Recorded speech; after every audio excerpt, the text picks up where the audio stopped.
to make sure that people in the community start hearing what we're saying. Because I think one of the big things is the lack of information the general public has. And I've been doing this since the 1980s, and I hear the same stuff I've heard since the 1980s. Why you can't fix it, why they don't deserve it. Don't be ageist. It's better than dead. From my point of view, it's better than dead. Okay, those seem to be the two options. You're right. All right. So, anyhow, I digress. So don't. Yeah, I have to stay on track. So, in case you haven't figured that out, okay. So I'm going to share this presentation that actually we had done quite a while ago. I kind of updated it. It was really when the slideshow was developed when we had COVID and we also had the Boise decision. So, and I'm going to set this down. So, basically the right to be someplace and safe ground is really that mentality. People have a right to be someplace, they exist. They have to be on the planet somewhere in some space. And we just haven't seemed to figure that out very well. And I don't know if folks follow the United Nations and their Commission on Human Rights. They have done a lot of analysis about the United States and our homeless and our housing policy. And there's actually a great movie that was done about 3 or 4 years ago, maybe five now, called Push. That if you can Google it, it's a documentary and it covered the problem of the housing crisis worldwide. But it also was by the rapporteur who was investigating it. And then they have made several reports since that time about shame on the United States, and particularly about what we all know, that chasing people around, criminalizing does nothing to stop homelessness, and it just raises those barriers. So this isn't new information. I mean, that's the problem. And that's probably why I sound cranky all the time. Maybe other reasons, but and so this is a Dalai Lama. Our prime purpose in this life is to help others. And if you can't help them, at least don't hurt them. And I think that we have this really moral dilemma in the United States and right here in our backyard where we are hurting them. And we are allowing our city councils to hurt them. And this is also the case with Hastings Village right now, right? That they're not really getting the kind of support they need. And so, and then I've for a long time have promoted this right to exist somewhere, but apparently there's a nationwide movement that's actually naming their organizations a right to exist somewhere. So this picture is actually from the one up in Sacramento, down in Sacramento. And so finding safe ground is really that premise, is the right to exist somewhere. This is not great. It's not the best place they can be, but just as you say, we have a homeless camp, Dane, people are living in tents in huge numbers. So to say we're going to magically do all of that and fix that, I think that is short. I think that won't happen. And I think we're just prolonging what we've, even since starting housing First Umpqua, safe ground has been our goal. Yeah. So after we get the place. Hopefully, we actually have a petition that I drafted when Max asked me to a couple of months ago. So we actually have a petition for that, to stop the sweeps, provide sanitation and places for people to be. So, but I actually thought about bringing it tonight, but I don't even want to clog the issue with that right now, given what the city council is doing. I mean, we can wait months. I just don't want to wait years. And I'm concerned that in every proposal I've heard is years, because we could do safe ground right now, because this is on public property. We have a map of where there is public property, and we should demand that they actually use the public property to do this, and no other deal. Not renting it to Cow Creek, not renting it to U-Haul or whatever they're doing with our parking lots that we had no business applying for money to get, apparently, because nobody uses them as parking lots, including the one across from us. So anyway, the safe ground for everyone and everybody benefits. And the closed captioning, I don't know if I can move that, but this community rules, the reason I picked this graphic is it's pretty simple. No violence, don't steal, be nice. That's it. Clean up after yourself. That's yourself. That's right. Basically what you were told when you went to kindergarten, and all those kids were going to be in the same room with you, right? It is really kind of basic stuff. And that's Look with your eyes, not your hands. that's right, right.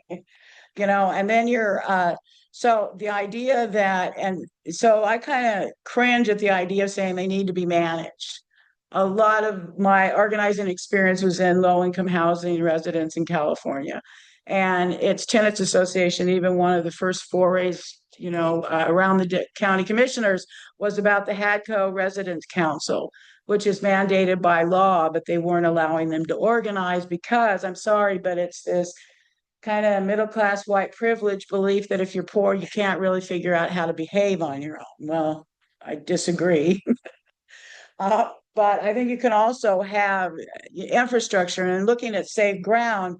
What we did is like Tina, who does, the Umpqua Pride, right? Tina, who does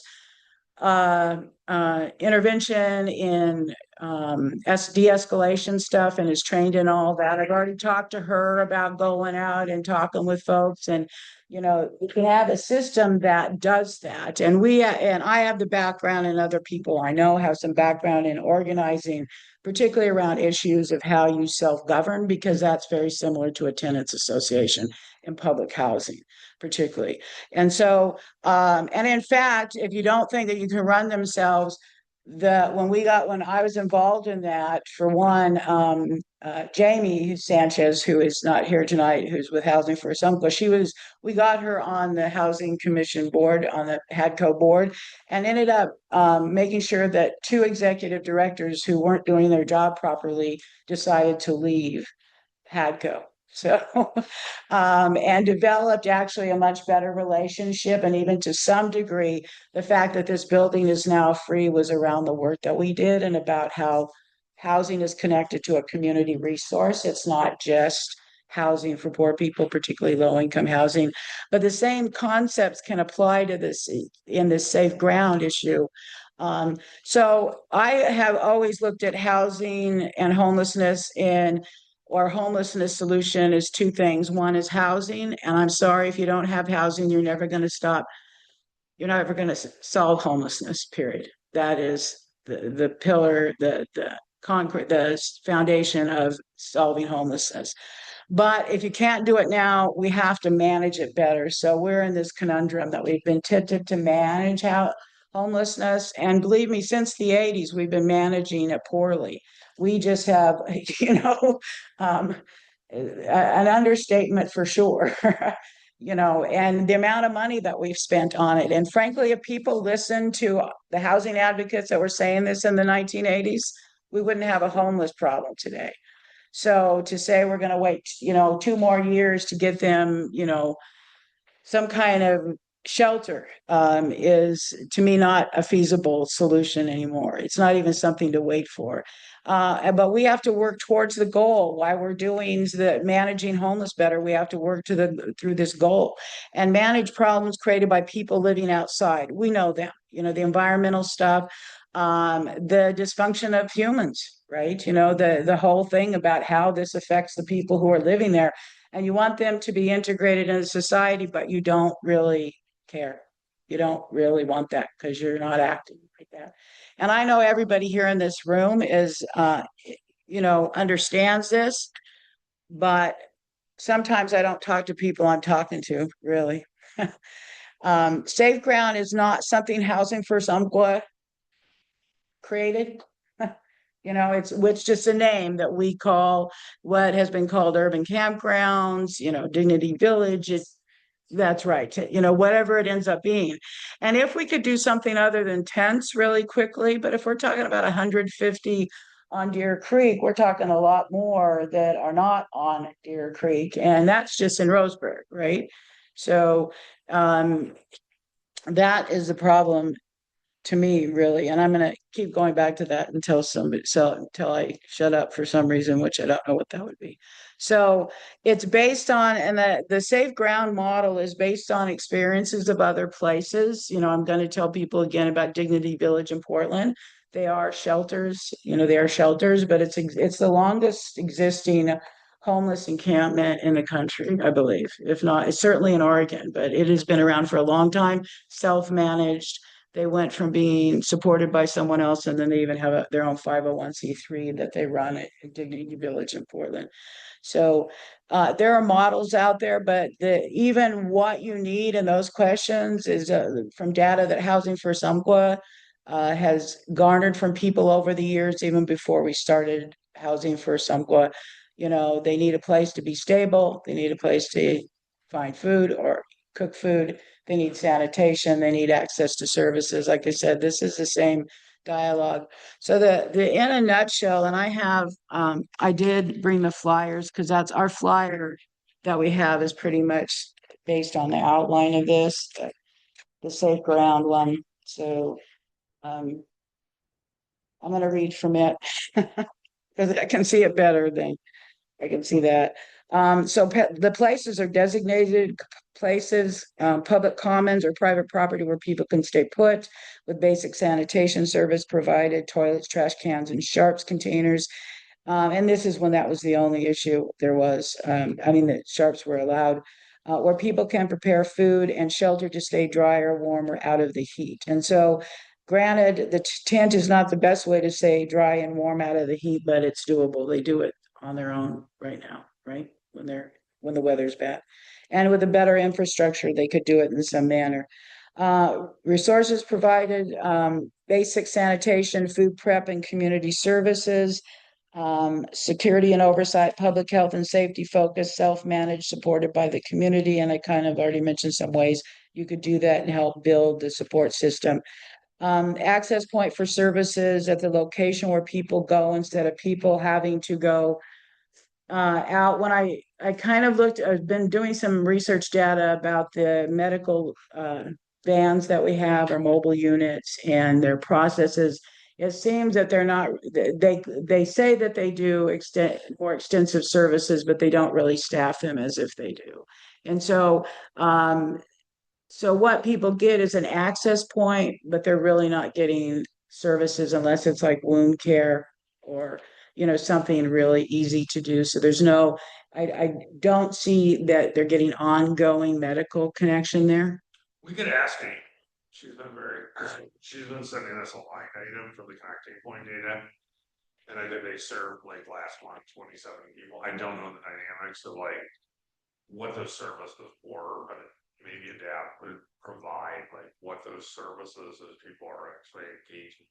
It might be hard because there's so few people that it's identifiable, but I don't know, maybe there's a way they could give a broad overview of like how many people are connected to better services from that year, because they've been diligent about going out every Monday.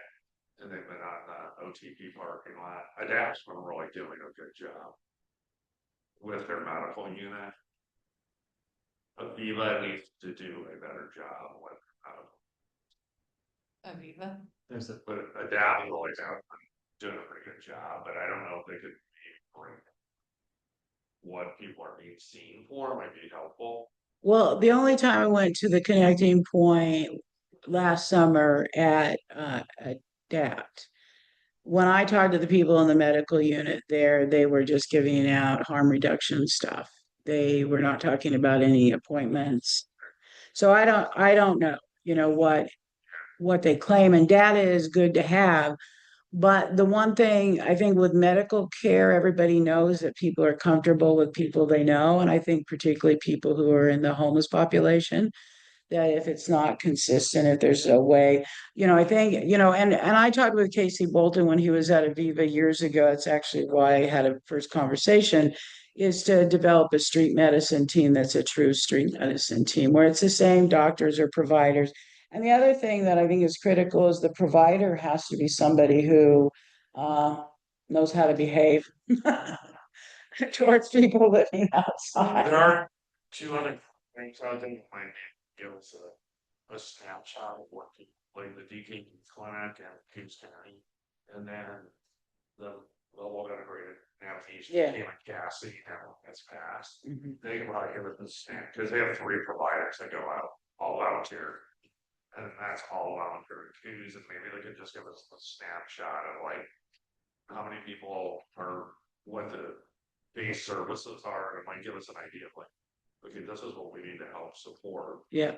Well, when we had the warming cooling center over at the Leader Center, they showed Aviva came with their medical van, and I think there was 3 or 4 attendant, and we had quite a few people go out and use it for wound care and a lot of other things that and it was really good.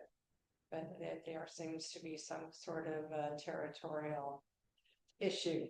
I am on the risk of asking a stupid question.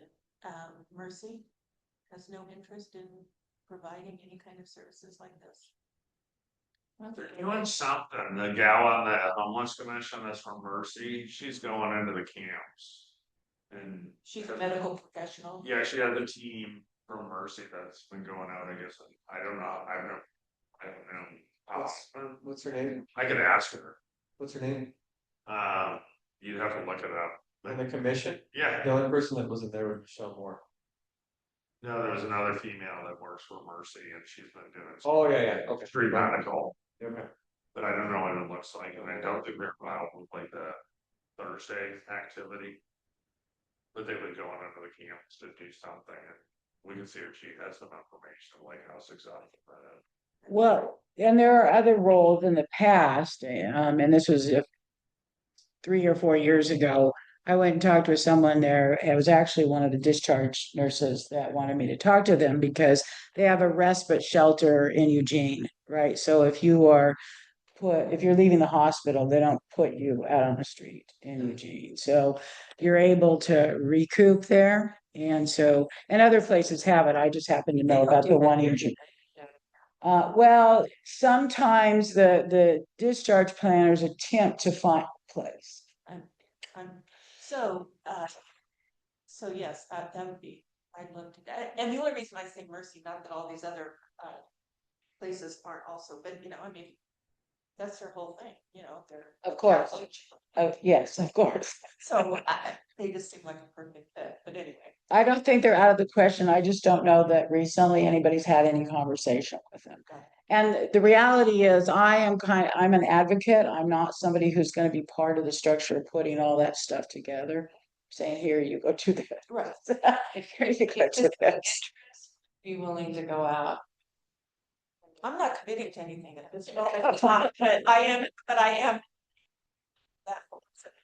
Yeah. Well, and I got yeah. my experience with adapt.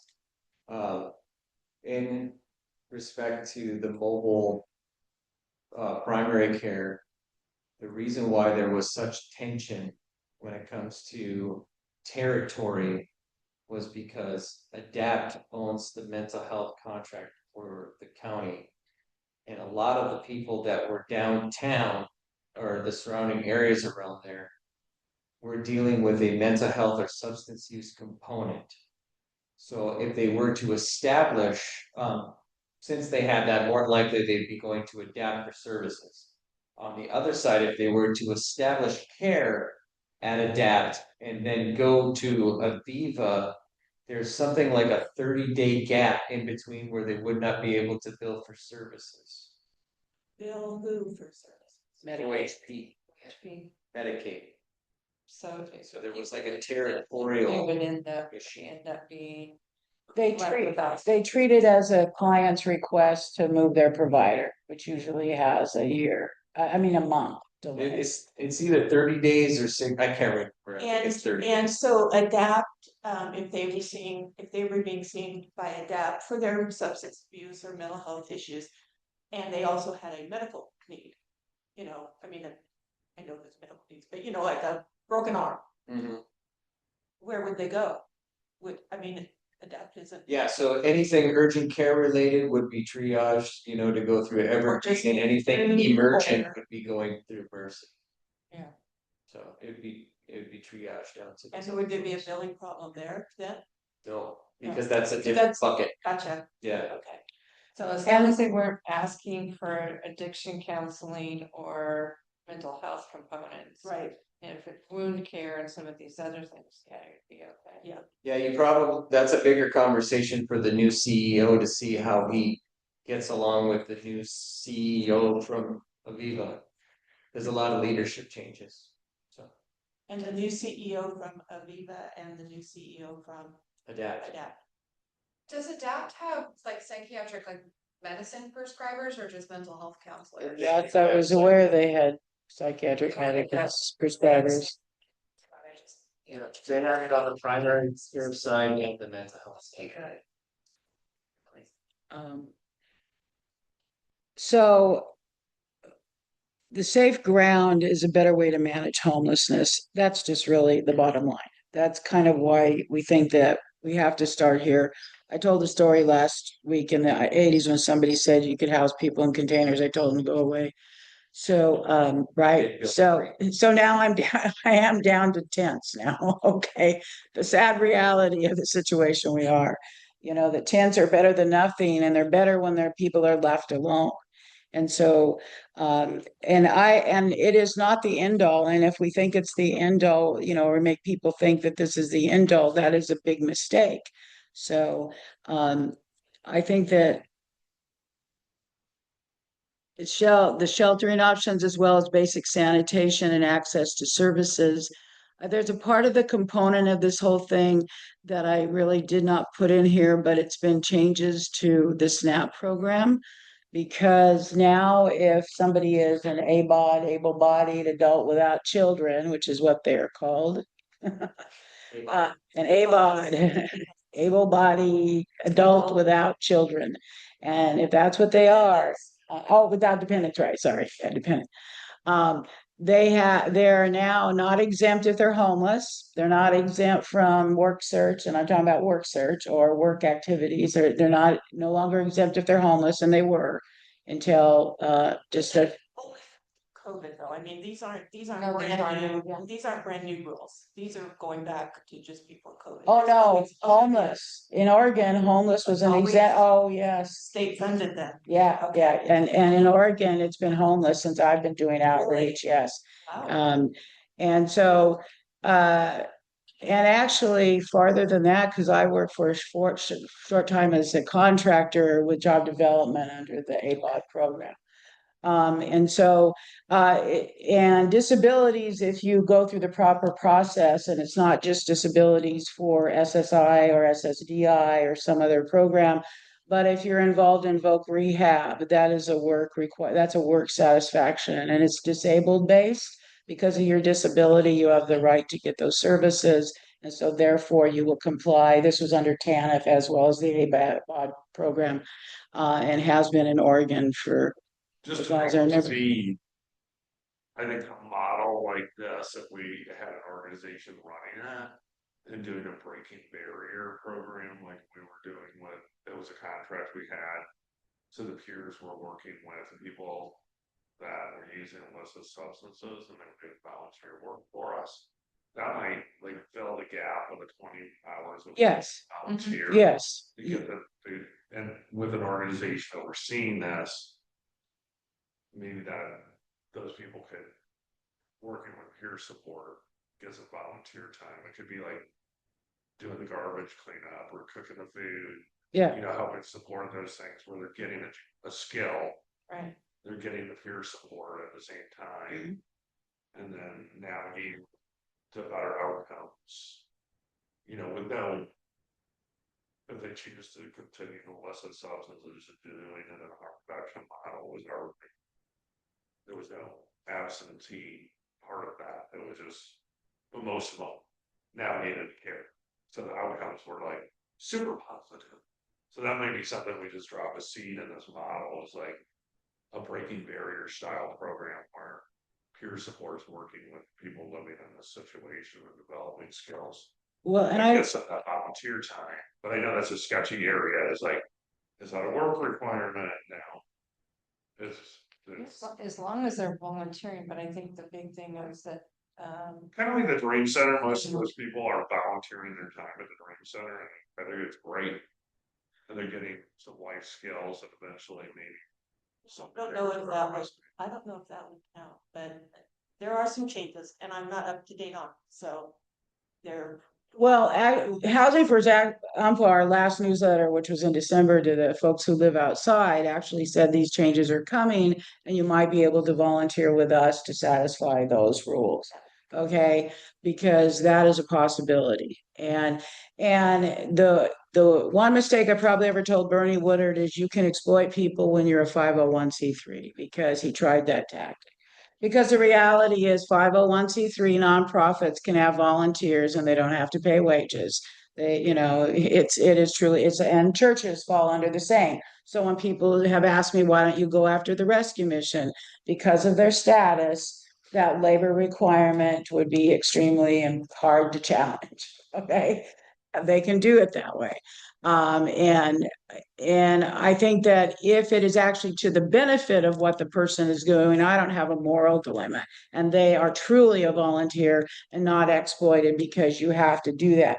In this case, the state, the feds are exploiting them in some sense because they're holding hostage their SNAP benefits. And I don't know, people hadn't yet really been impacted when we put the word out. But I would suggest that peer model is a good idea. I think that's a good concept to have that and I said I was going to be 15 minutes and I'm way over that now. But one of the things I do want to say is when we did an outline of this, because not only is experience we have internally with Housing First Umpqua is not just getting people Social Security SSI benefits, but I've actually been a job developer and a job coach, and I worked for the college and the retraining areas, and so a lot of my background is helping people get jobs. And also, one of the things we can assess is how they present themselves to the voc rehab system because of the advocacy I've had to do within the voc rehab system. They're, to set up a way that people can get the services they need. And all those things can help people living outside. But even trying that when people have to move all the time and they have no sanitation, it's really even very much a challenge. My guess is even if they signed up with this, there'd be a lot of non-compliance over and over again because lack of stability would be a challenge. So I think it's another reason to try to get people stable. And we could assess whether there's somebody who has a disability sufficient enough to get Social Security disability and help them document that, or SSI, same standard of disability, or have an option. And even if you're on SSI and SSD, you have an option of going to voc rehab. Don't misunderstand me. And there's also benefits that they give you for doing so to try to become employed even with disability. So it's a better thing overall for somebody with a disability. And disabilities can be any type of disability that are an impairment to employment. And that's what the state voc rehab system is about. But the other stuff is by providing the small groupings of people live rep, and we talked about this, I think, last time, are better managed than one or two large areas for all different grouping to accommodate various needs can be better managed. It improves the self-governance and the ability of people to access help and help each other. And so there's the community guidelines again, no violence, no threats, quiet time 10 to 6, no stealing, and clean up after yourself. And so where public lands, our commons, our public commons, private property, and we can make it happen by people working together. And all these organizations really kind of we have to start pulling in their interest if they really want to solve it or they just want to complain about it. And below the closed caption is that now we have the vehicle, the People's Homeless Commission, to make that happen. So any other comments or questions? And a couple of things, yeah, hang on a sec. I want to just say about the medical stuff, I will reach out to those medical outreach and see if we can have them. So, if they'll come here or be online to talk to us. First of all, where's Bob? Is he coming? Or is that next time? You didn't read the cards. Actually, he had a family emergency and had to leave town, okay? So he is going to reschedule, Okay, but sorry. And I got it late. I didn't. And we didn't even introduce ourselves. So how about you introduce yourself? Um,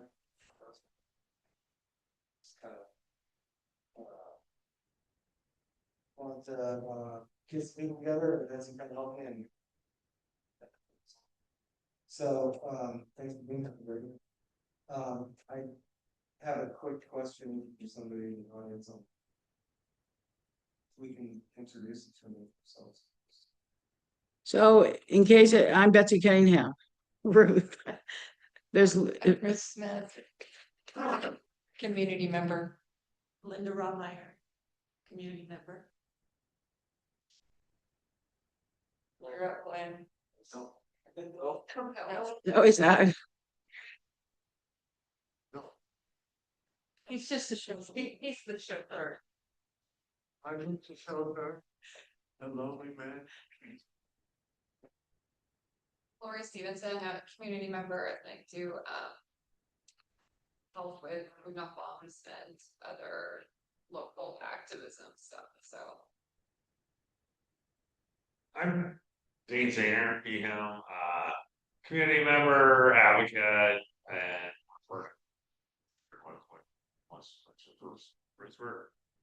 Wayne Ellsworth, a member of Umpqua Heart, nonprofit to help Douglas County I want to remember. with solutions on homelessness.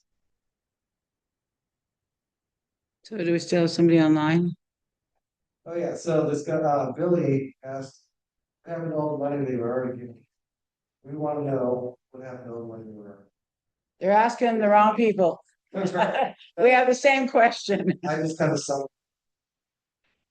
And so, Depends on which money you're asking. yeah, Right. right. And I'd be interested, I don't know if this is something, I don't want someone to spend a lot of time doing this, but how much money, say in the last 2 years, 3 years maybe, has come, and what were the sources? You know, and then I don't know if we get a good accountability what happened to all that money, but I'd be very interested in the sources. So what I can tell you is during COVID, we ended up with some ARPA funds, which stands for American Relief. A, just the A. So anyway, American, funding, really. the funding that came in, I think the city was given about $5 million.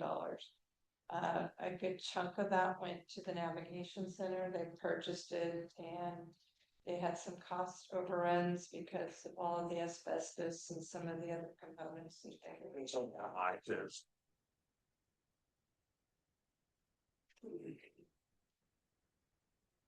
So we do have, there's still,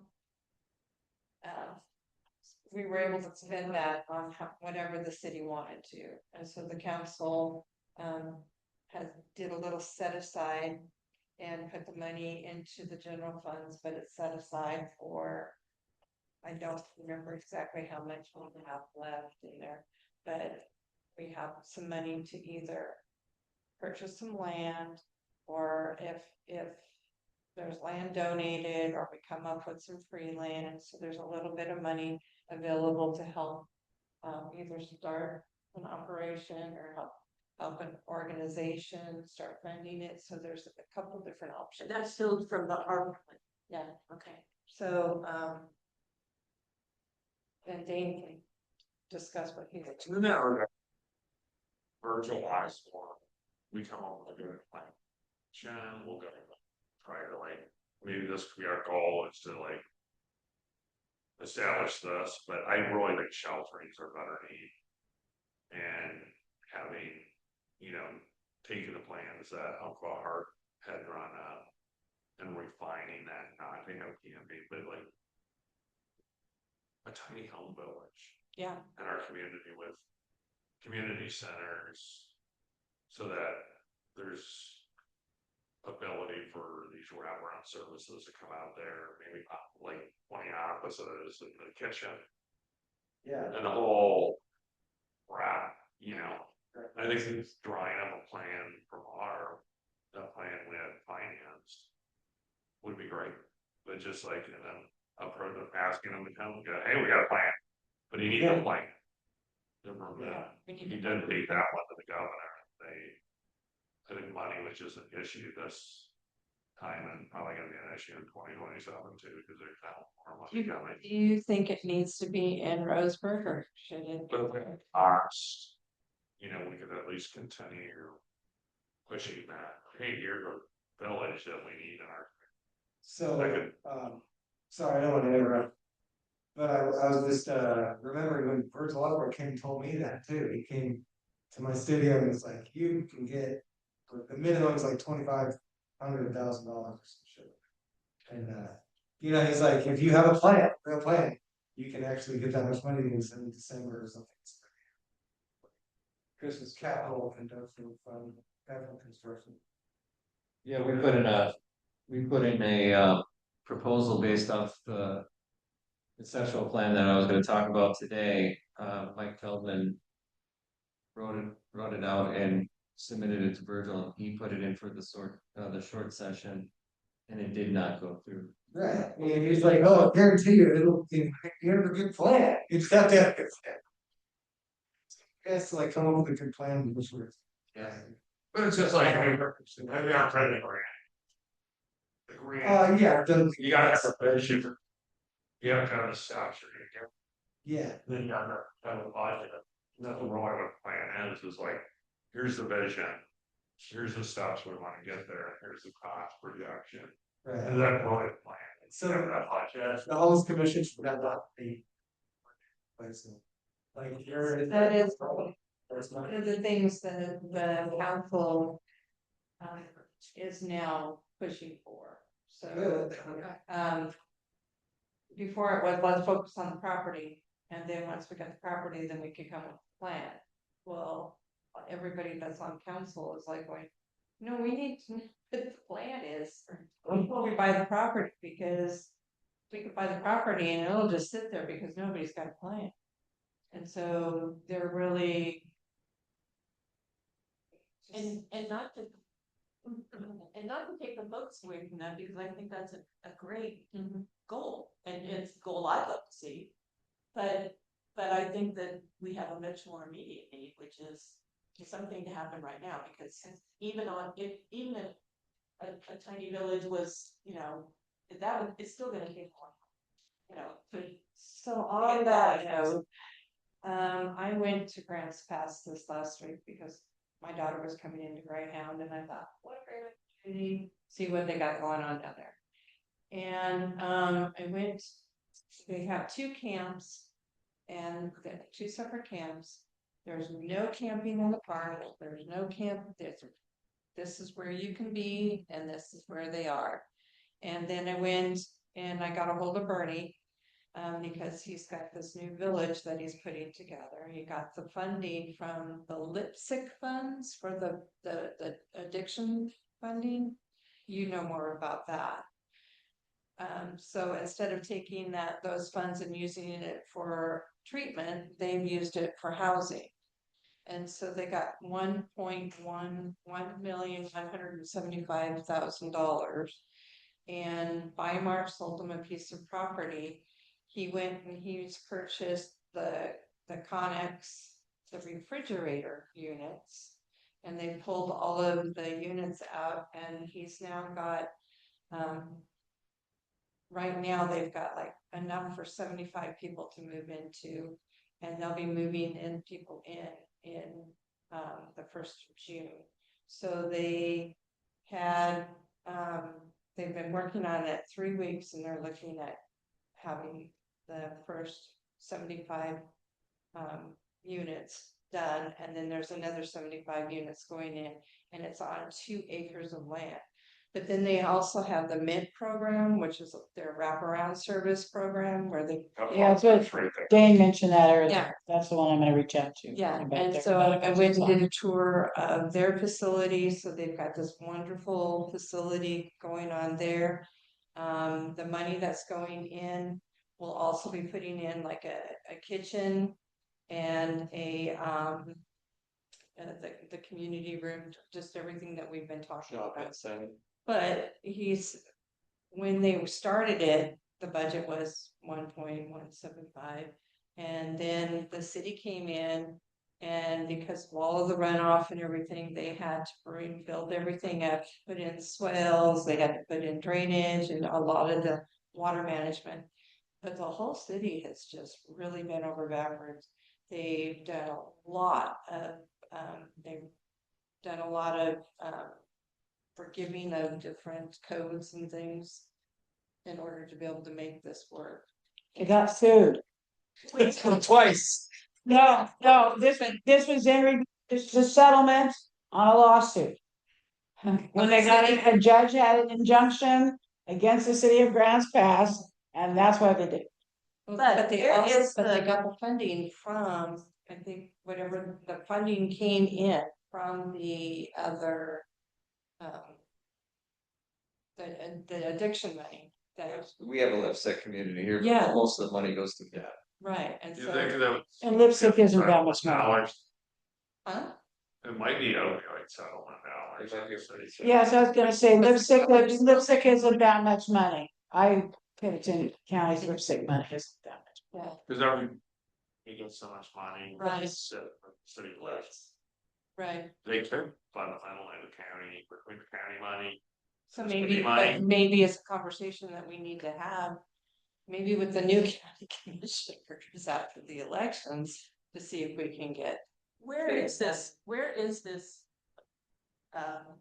location in relationship to the downtown area? housing area? So it's not, it's just.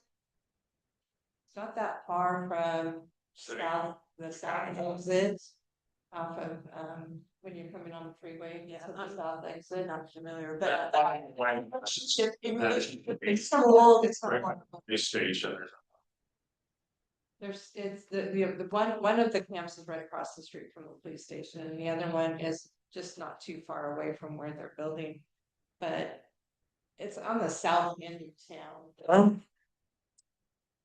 and so like they're not near a school, they're not near. I don't know that. I didn't go look. There was housing around. It was a piece of property that was attached to the Bymark's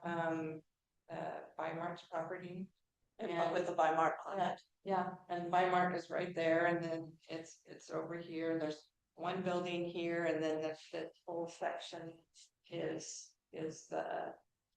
So they had to I'm assuming they had to overcome any neighbors who like we've had a That's problem, different, we've had a yeah. problem here. It's a But if different, they- it's a different population. Right, and if the council decided that despite that, they were gonna go ahead with it, maybe because of a lawsuit.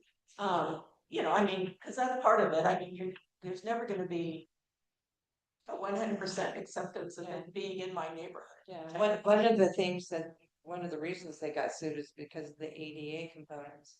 And so 10% of these units are ADA. And so they've got the ability, the way they've got it set up is that they can go up with the units instead of doing the sprawl. So they're able to stack them. There you go, 4-5. Yeah. Or, that's good. So Comment. you wanna, after Dan, you wanna No, I tell us everything you were gonna. First place, which have the ability to build those units as. And kind of a retail. There might be some houses over that way, about a half a mile, there's some housing, maybe a half a mile the other way, from being like a retail complex in that whole vicinity at the tail end of downtown. And so again, those are the things I would be looking for, it's like, when we had homeless downtown, everybody, there was a lot of complaints, trash and human waste and all kinds of things and people hanging out and on the corners.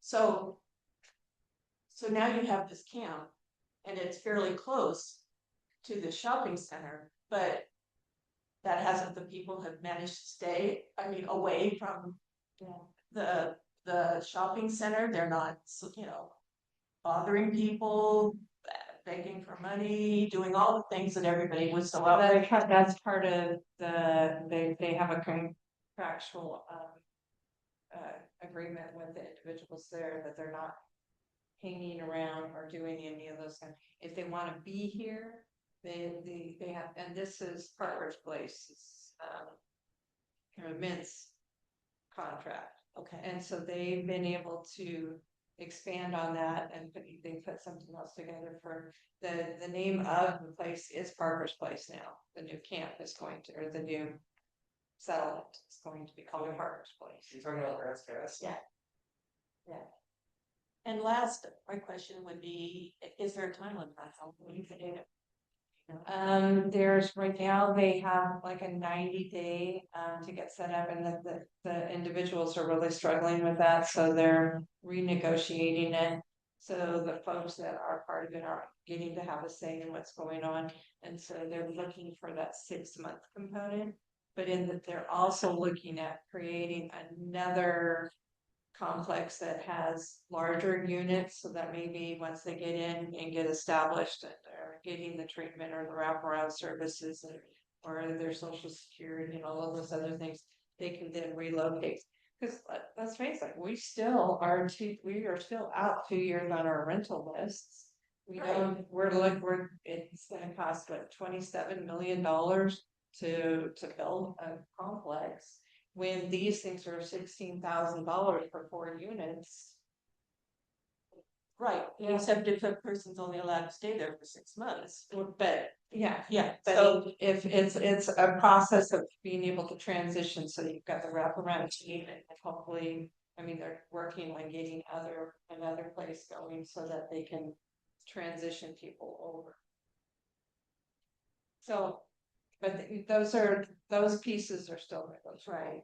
And so what are we looking at doing in the not so distant future here in Roseburg then? We talking about that's like tents or Or we have, that's where they're talking, that's what, right. what are you guys? I mean, do you guys even get to talk about anything? You meet about anything? No, I talk a lot.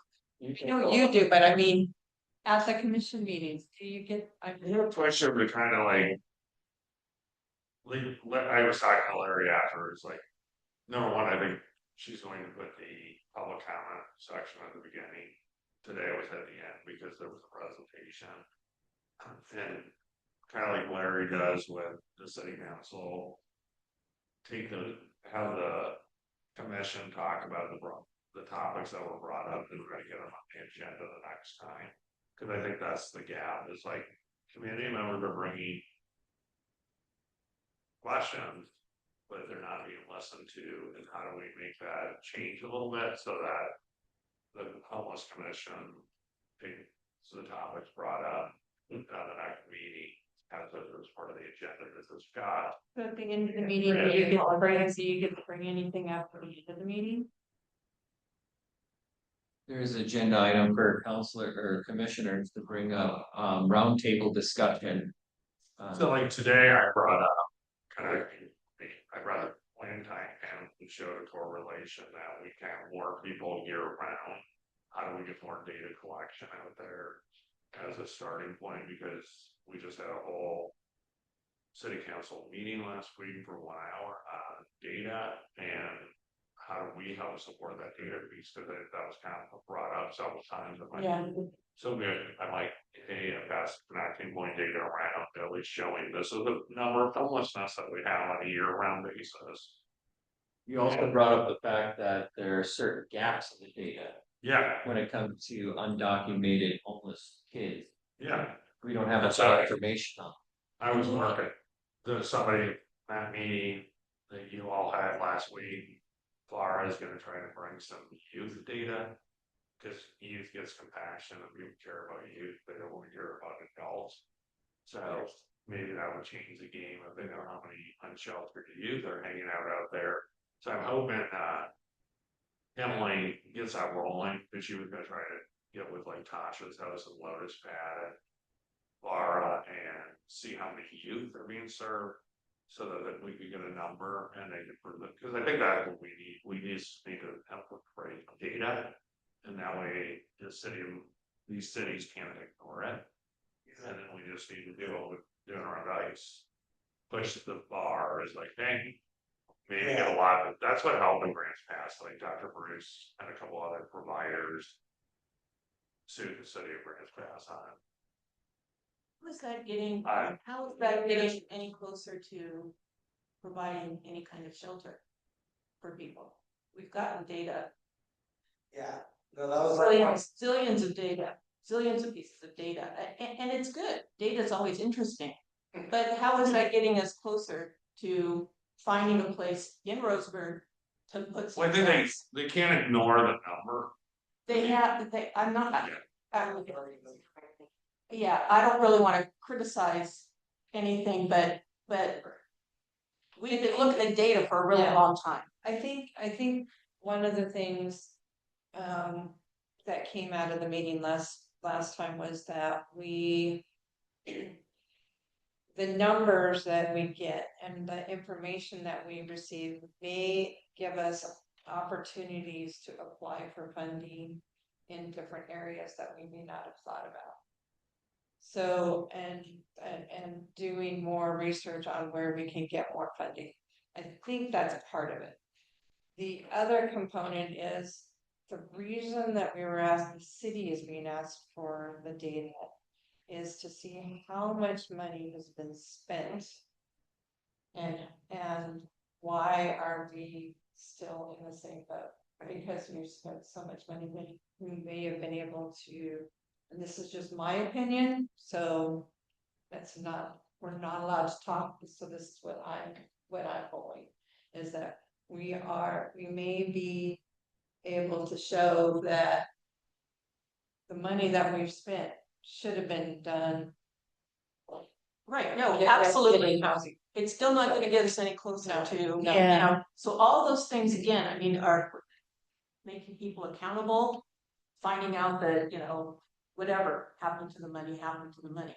But what is the commission doing to solve the most immediate problem, which is to relocate people out of the parks and into a place that isn't gonna be subject to the sweeps, right?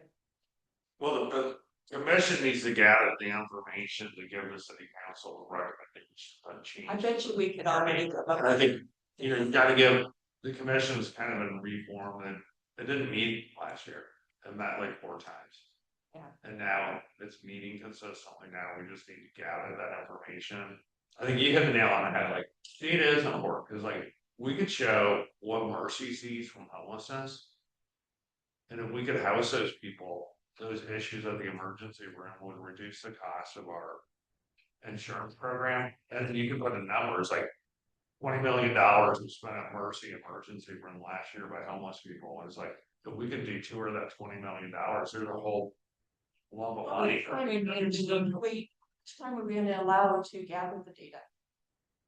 At what point are we gonna say this is the data we have and now we're gonna use it to apply for? Well, I think that's what this group has to do, is like, what I see, like, there were quite a few people in the room today. We need that room packed. Like, I'll tell you, I have I mean, a lot of. I can only tell you, the commission got 1 letter from 1 general community member on homelessness. So why don't we that have I have- 100 letters from general community members asking these questions? Because there's. Then they can't ignore that. The people that I know that watch the meetings, they don't necessarily attend the meeting, but they watch the meetings and I hear the exact same thing that I have, my frustration. They talk and talk and talk and talk, and they talk about like gathering this, and you ask the city. Let's get a list of properties. Well, how are we gonna do that? Do we want this size property? Do we want that size property? Do we want properties here? Do we want properties wanting the ones that run underneath? And it goes on and on and on and on, and then you never get the list. Same thing with, you know, the population. Well, you know.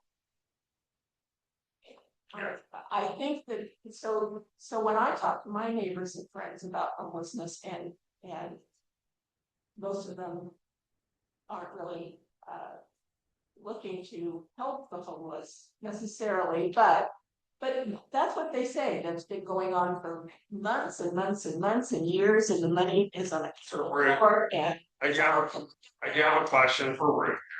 So how many emails did you receive on ICE? About 60. about 60. Okay, how many emails have you received on homelessness? It depends on, sorry, I'm going to start signing to you. It depends on the neighborhood and where we're looking at property. We get a ton.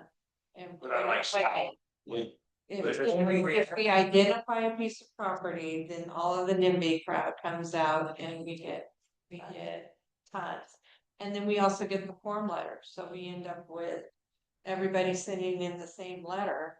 And so just because we're getting 60 letters, it's just the same letter that we received from the very first one.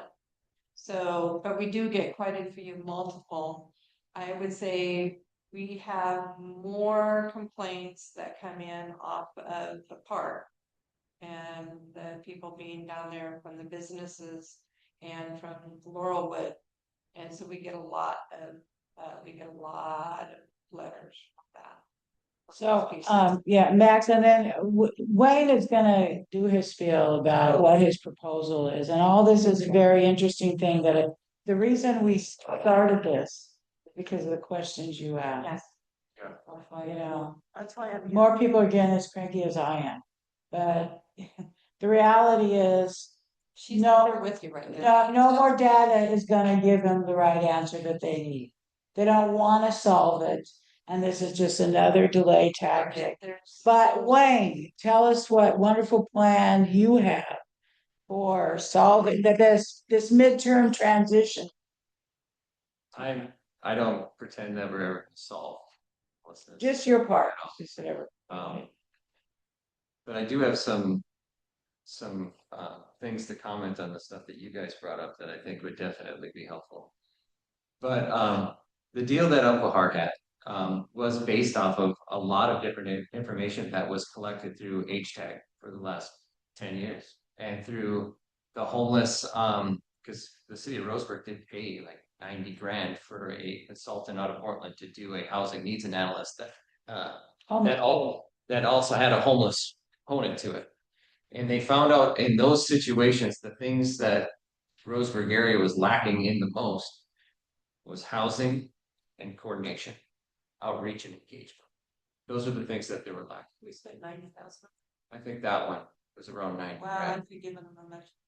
Yeah, so we took that information through HTAG and we started talking about different ways that we could have a definite impact on our area, a positive impact.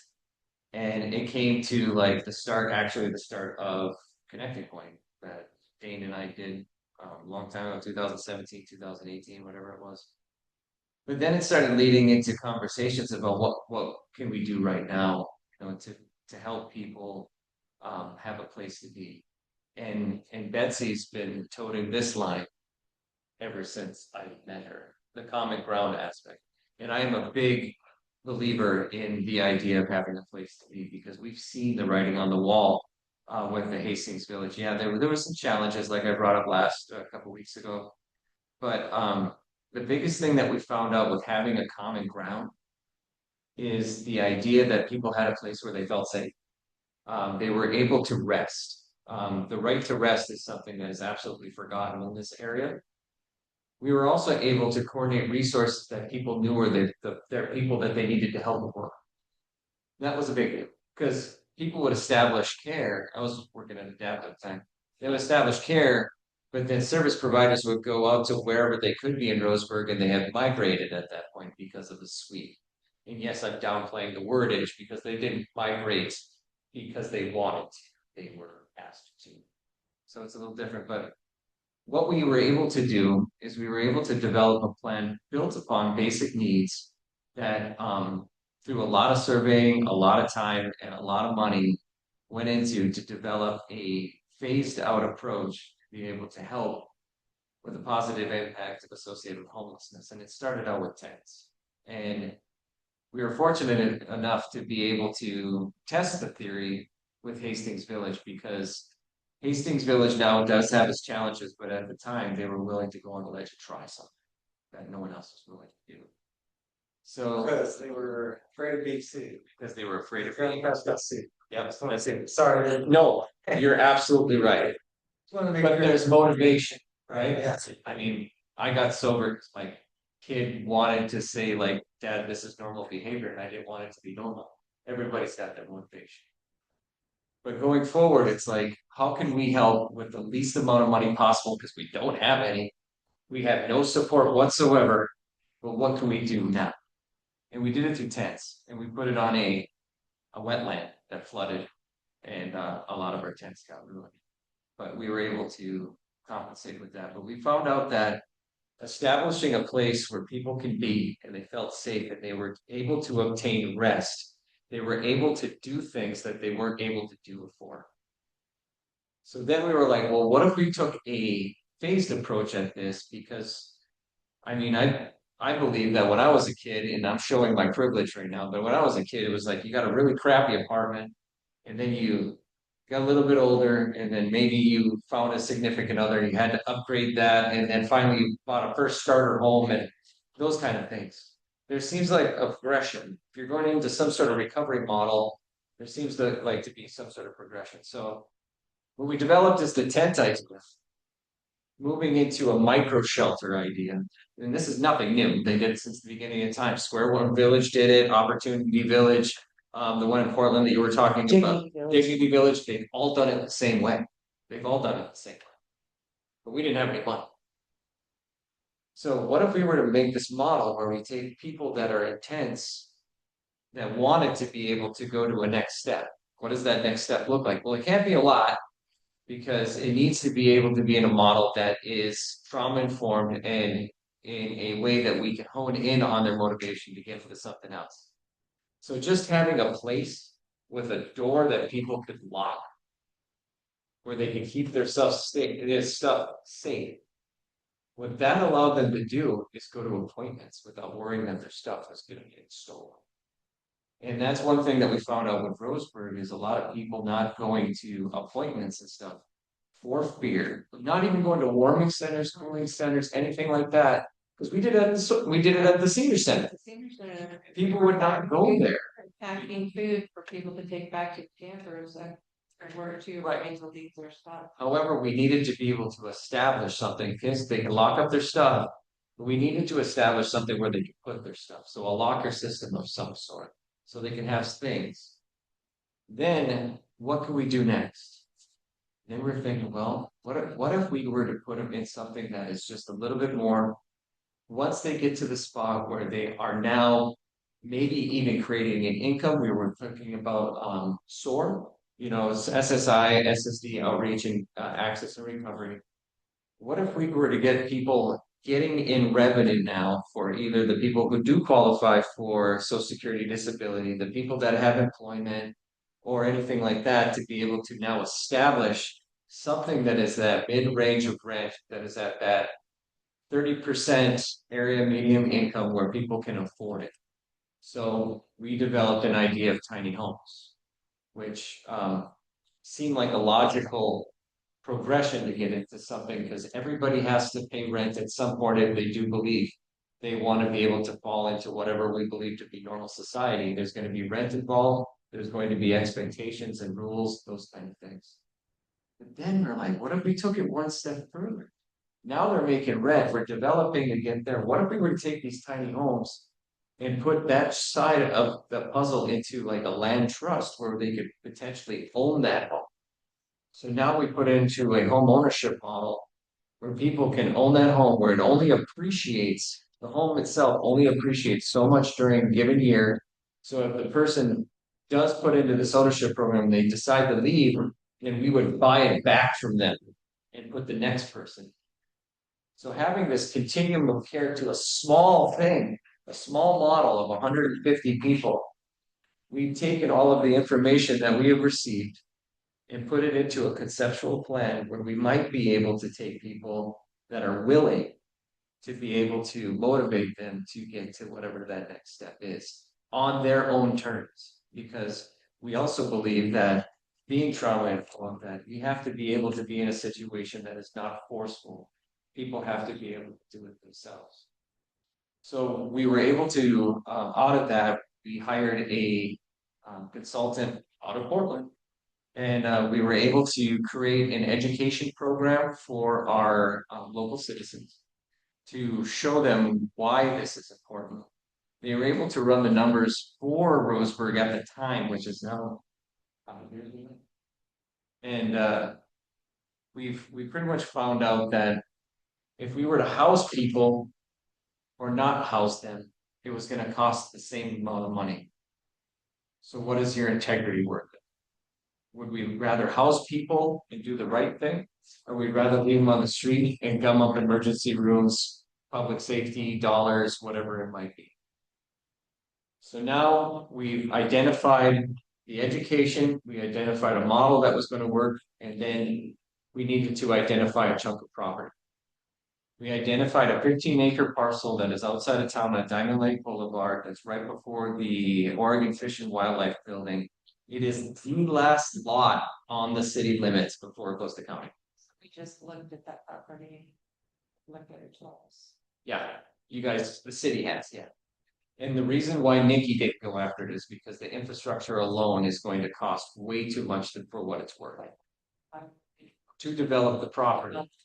We went to Virgil Osborne, we asked for 5 million because that would have been able to purchase the property for the 590,000 that we wanted to get it for.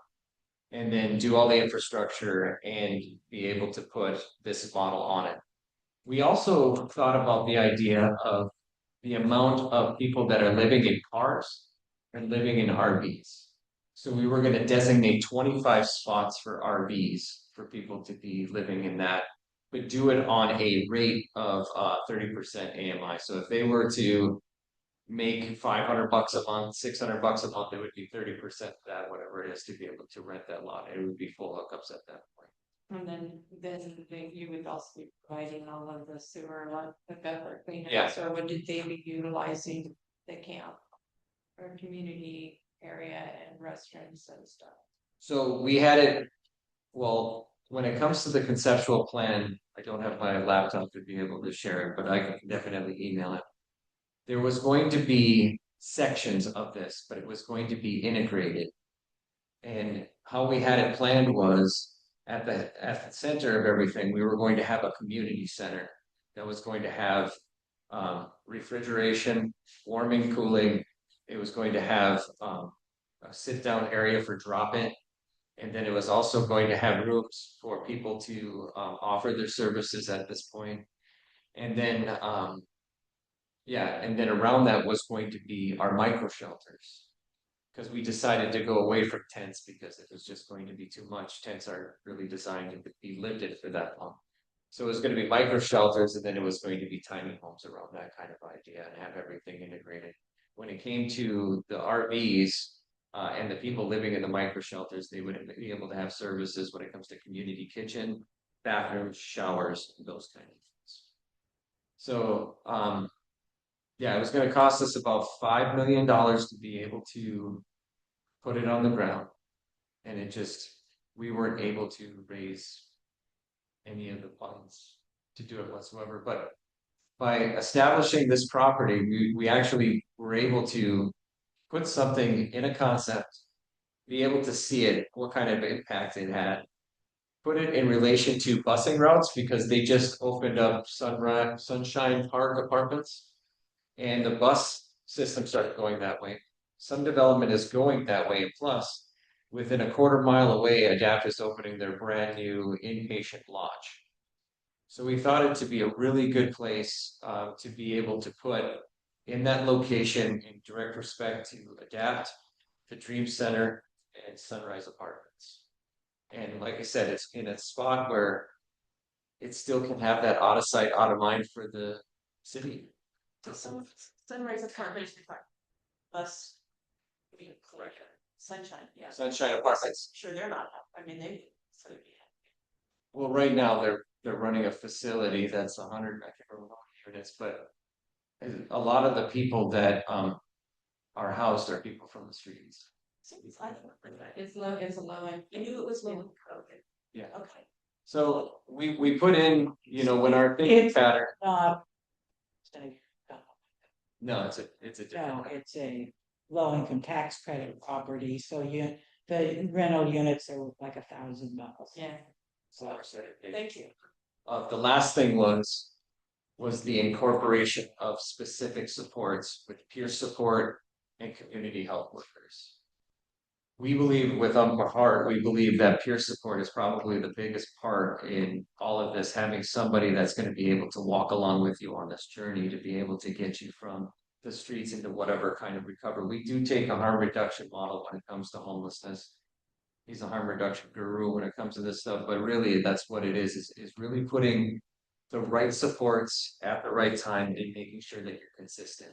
One of the things at Parker's Place is that the second building, they were bringing in medical staff to create a little medical clinic for the unhoused. That's wonderful. Yeah. We had ideas of partnering with Umpqua Ambulance to have their students and stuff like that come in and do wound care under a professional. I mean, there's ways as a community, we always say it takes a village, but I mean, really, there's ways to partner with agencies to make sure that the nursing staff at UCC has their times because they have to do clinicals. I mean, there's so much that you can do if you just were to help People out. have their internships over at the senior center all the time. A lot of times they were just washing dishes, but. Yeah. or doing the safety fair. Yeah. We used to do Yeah. The summer safety fair. But really, that's where it's at. And I'm gonna give one more point when it comes to any of these kind of solutions. We really have to be a uniform front when it comes to this. That's why I've been really pushing, like, when it comes to the helpful kind agencies that want to deal, in homelessness, to the collaboratives that address homelessness, to the new People's Homeless Commission, making sure that we are all on the same page. So once we do come with a plan, we are good on it and there's not conflicting because I've grown on this journey of 10 years of doing homeless resources and I had some shitty ideas for a long time. And I had a person behind me that would tell me if they were shitty. And, we've got to a point now where I believe everybody can work together. It's awesome. Very minimal, actually. So when it came to like overhead, I strongly believe that the people living in these situations are adults. And if there was access to have conversations and to be heard, that I think a lot of these things could be developed and it could go into a really, good experience living there. It has to be developed, Lynn was there for over 10 years. Right. So when it comes to like working, payment is something that is, I believe, necessary. If a person is to do a job, they should get paid for the things that they're doing. Okay. Whether it be cleaning out toilets or cleaning houses, whatever it is. But we as Umpqua Heart, when we did even Hastings Village, if the people that were living there did stuff around the village or they did stuff around town, I paid them $15 an hour. And that money was awarded to any kind of fines that they had out in the past. So the first thing they had to do is pay off their fines. if So they wanted to do you that. took the money into it for them or they? No, took it? we documented all the hours and times, we submitted it to the city. And the city clerk that did the jail or the court stuff wrote that stuff off. So even in a village No like money, this, nobody actually changed no, hands. nothing changed hands. It was all documented by that side. So we had, I'm like, it was Danny. Danny was the one at Hastings Village that was in charge of that situation. But Well, that's community service. I mean, we do Yeah. know that all municipalities and courts can send people to community service in lieu of a fine. well, I just meant that I like the idea that we weren't gonna pay money to the city. Oh, for them. Yeah, yeah, so I mean, there's always those options to, like, say somebody wants to be able to live in this apartment, right? This tiny home.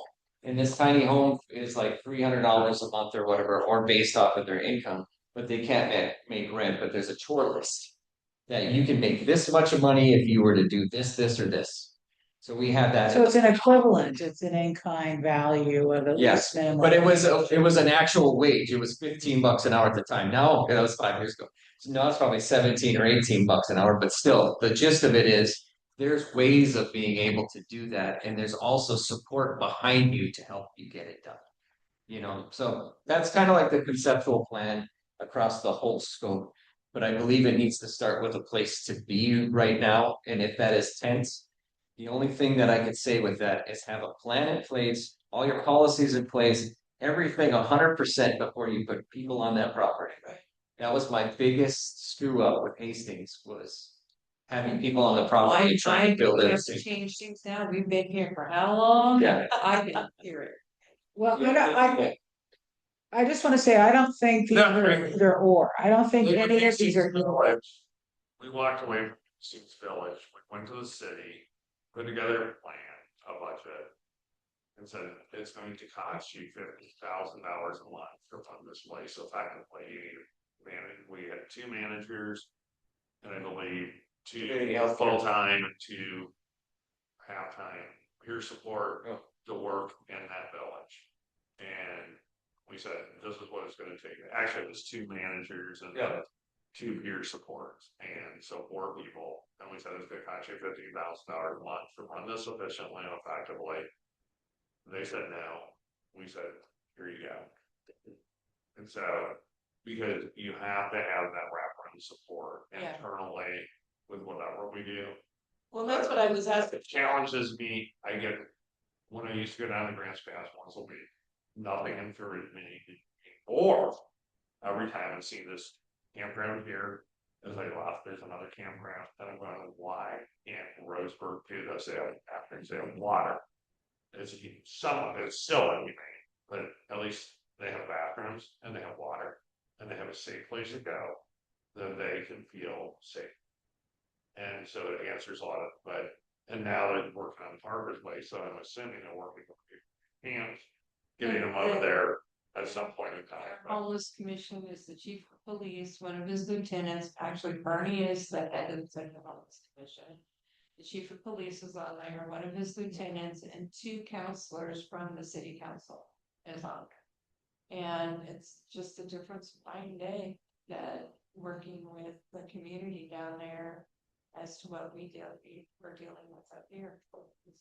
But I mean, really, we just need to find our mobile integrated navigation team, you know, like, or if I max a bigger building so that we get, like, that's how it started. The vision that they had, I worked with Leah all the time.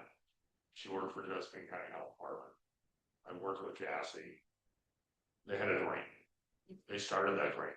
They opened a drop-in center called Harvard Place. The city helped it. A safe place for people to go to get help. They bring resources in there. They can get a cup of coffee. They can get cool. They can get warm in the winter. But they were treated with compassion, love, no questions asked. But then max, we get max the money, we get a bigger building. We start that, because it started grassroots. And we just get a bigger building, we start a true drop-in center. And then we work towards our next step of whatever our model is that we develop, and then we just push. The bar is no longer there. So there's your restaurant. Yeah, I actually started this discussion Yeah. before we went into the meeting. Yeah. So do you have anything, we'll go back to that after we finish the meeting, actually.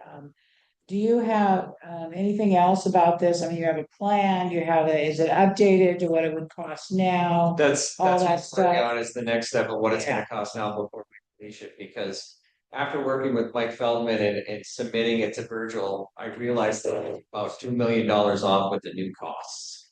If we wanted to do it, the whole concept was gonna help 150 individuals. That's, in the large scale of thing, it's actually pretty cheap. However, if you were to find a way to take 100 beds that aren't being used over at the mission and put them, that's a cheap way of doing it, but. Well, it's not to say, if Yeah. you're really looking at trauma-informed care, congregate shelters are not it. Yeah. There's a lot of data out Yeah, there I like about the that idea of having your own space. anonymity, Yeah. your own space that you can shut it off and lock it and take care of your stuff. Well, I don't think any 3 of these, I don't think they're mutually exclusive. I think, the demand needs to be for the city to let this happen. even if they don't put a whole lot of money into it. There still is Green Oaks Park that the county owns, and notwithstanding what some people say money is for right now, if it's in the general fund, there's authority about, there's a way to actually look at that money sometime in a different way. So just because a city manager says we can't use it for XYZ, I would prefer to see the law that says you can't use it for XYZ. I do know enough about government budgeting to know that if it's not designated funds, there's a whole lot of leeway for With- credit. We got the budgeting committee meeting on Wednesday. I went to, I was at, Home Depot last weekend, and it's different because, you know, I know NeighborWorks owns, the store in Green, Heartwood, and there are, you know, lumber companies around here. I don't know why, there's tons of them, but when it comes to actual like bricks and sticks to build the micro shelters that we want to do is 10 by 10 with a wood stove. And we can build those for $1,700 a piece. See, that's doable. That's doable in this community. Sure. And it's just bullshit if, you know, anybody's telling anything different. I can build one in 2 days. That's because me and my son did it for Hastings. We built 2 of them over there. Well, and you could get But people that who could are be- going to live there actually help there. I mean, there's people Right. that Max and I are, you know, working with that are out living outside. They would do. Yeah, Carl and Yeah, a couple like- other guys helped us To do build that. dog houses over at Hastings, those Yeah. A-frame houses. You know, it took us a day to build one of them. 17, that just the structure, I mean, we're not talking about like a cement pad. No, it's literally a 10 by 10 slant roof shed with a locking door and a 36-inch Okay. window. Okay, that sounds exactly like the one I have backyard, it's lovely. Yeah. I mean, truly, if I had nowhere else to stay, that would be a Right. good place. Yeah. So that's a decent, so then the other part then would be like whatever we would place these kind of things on, that would be part of the infrastructure costs. Yeah, so that picture right there of a parking lot that Betsy had up before. Right, That is the optimum way to do that, because you pick them up with a forklift and move them. If that property that is no longer viable and another one is, you can move it in a day. we should But talk- really, the next step would be, if we wanted like Umpqua Heart to do something like this, we need infrastructure to, that's been our biggest barriers. We need like an executive director that's hired to focus on this entirely. Pushes So forward what these would plans. what would that cost be? That's the thing that we need to come up with, is how much is it gonna cost with the executive director and those things, cause I know like when the Dream Center was putting it together, they came up with like $60,000 a month. And Pretty inflated. yeah, so the And I think that would be, that person could then take on the responsibility of like pushing this forward. You know, and establish a place. $60,000 a month for the Dream Center to have. I Yeah. can't remember, it's 80 units or something, 80 to 100 units in there. They probably did exactly what we did, is we did a year plan, a 2-year plan, and a 3-year plan. We had a line item budget, we just started Google searching like what these tiny homes cost, and then came up with an estimate. And said we want 20 of those, and then here's what the costs. So we just, it's, you know, to fine tune that a little bit more, but we looked at like what electrical costs. We have a line item, so we had our, every item in that village. Well, I mean, I can see, so, you know, just for the cost of it, wasn't gonna be all that much to make the units, but it was the management and oversight was $60,000 a month. Yeah, it would. I wanna guess, I'm gonna throw a figure out there, of that 5 million total cost that we had, it was like minimal. It was like 1.5 million. It was more the first year because we had the infrastructure. Isn't it? Yeah. And then it was like 1.5 million to continue that, so you just divide by 12, and that would give you the amount. But I'd have to look at the I budget. can't remember. But we are, coordinator position. I mean, how would you go about looking for a person like that, and are there any people with that kind of great experience? That's what they did in their other life, and now they're retired and might wanna do it at a reduced rate, Absolutely. and how would you So- feel about, When it comes to Umpqua Heart's whole shtick in the game, it's seriously like we try to do this the best way possible with the least amount of dollars that we can consume. And if there were those people that would love to volunteer, absolutely. I mean, they have volunteers running the medical stuff in other counties right now. I'm sure. I mean, there's ways of doing it. Absolutely. But there has to be that one pivotal person that gets paid in order to carry this off. I would vote for Wayne, you know, you need a secretary though. I am not good at administrative. He needs a personal assistant. I don't care what you call But them. you could probably find a volunteer. You might, maybe, you might be able to with that high, that skill set, certainly with skill sets that are high enough to. You need a good grant writer Yeah. to find out that that's 90% of their time you're you find by. So, I mean, there are people that they spend their whole lives doing this and now they're retired and they live here in Roseburg and they could be persuaded. So before, I don't know what time we have left, but I wanted to throw it out there. What I'm looking to do is, HTAG is gonna be setting up a subcommittee of like 3 or 4 people, to be able to address a strategic plan in order to go forward with these kind of things. We wanna make sure that a member from this group is at the table, so everybody is on the same page. I wanna be able to have a submission ready for June for share funds. Cause UNJ has a lot of the dollars to be able to play these games, so I wanna be able to have something together that we can all agree on. So we can have a plan, we can have a funding stream potentially, and we have all the right people in. So when we go to the city of Roseburg, we're ready. I'd like to be able to do it by June. Are you willing to do that with it? Be the conduit with HTAC? Or What would that entail exactly? going to their meetings and discussing. Go how on, they everything's couple- up. You a couple hour. Yeah. He's gotta go home. His husband wants to be home at a certain time. Oh. He's getting a treat, his husband's getting a treat. We can do this. Yeah. Yeah, That's what I want. I wanna be able to see and literally like, you know. I would love to be able to see Umpqua Heart being able to take on a lot of this responsibility, but we don't have the capacity or the funds or the time right now. We would have to create all of those before we could commit, so.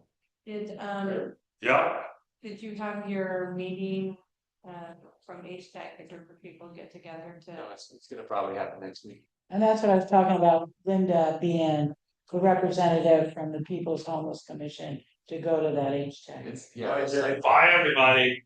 Thank you. Thanks for the familiars. The library. Oh, that was Want me like, to, first time? Yeah. Okay.